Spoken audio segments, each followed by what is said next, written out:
रोवा तारे बजनिया है सुनला पुकार। दर पे तोहरा रोवा तारे बजनिया है सुनला पुकार। सास ननद सब मारे लताना ढावेला हम पे कहा। कुछ ना बुझाला दुख ना सहाला सूझे ना कौनो डहार। असरा पुरादा है मोरी मैया लेला बजने के खबर। दर पे तोहरा रोवा तारे बजनिया है सुनला पुकार।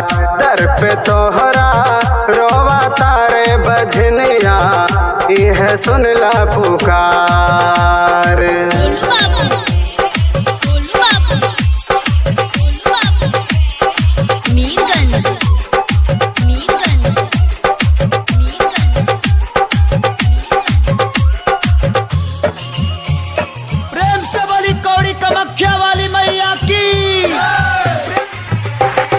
माई के लाली चुनर मगाई बेला धाम से।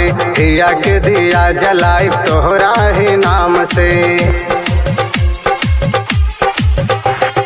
पानी मजबूर हो बाट तोहरा आसरा। हमरा देखा दामाई कौनो तो रास्ता। हे माई दुखवा सुनला हमार।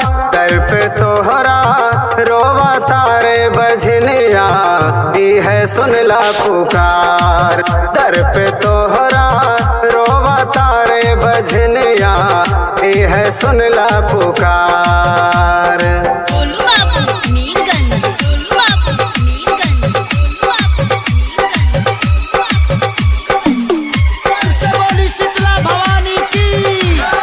भक्ति में होके मगन लोग नाच झूम के। माई के जयकार सब बोला ताड़ घूम के।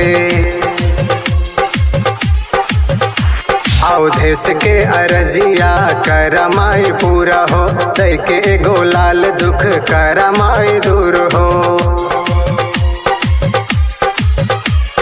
बबलू करला गोहार। दर पे तोहरा रोवा तारे बजनिया है सुनला पुकार। दर पे तोहरा रोवा तारे बजनिया है सुनला पुकार।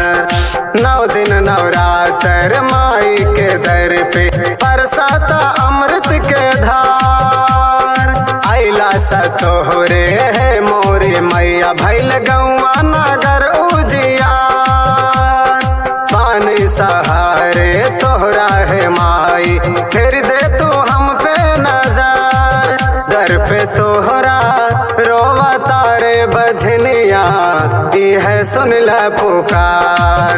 दर पे तोहरा रोवा तारे बजनिया है सुनला पुकार।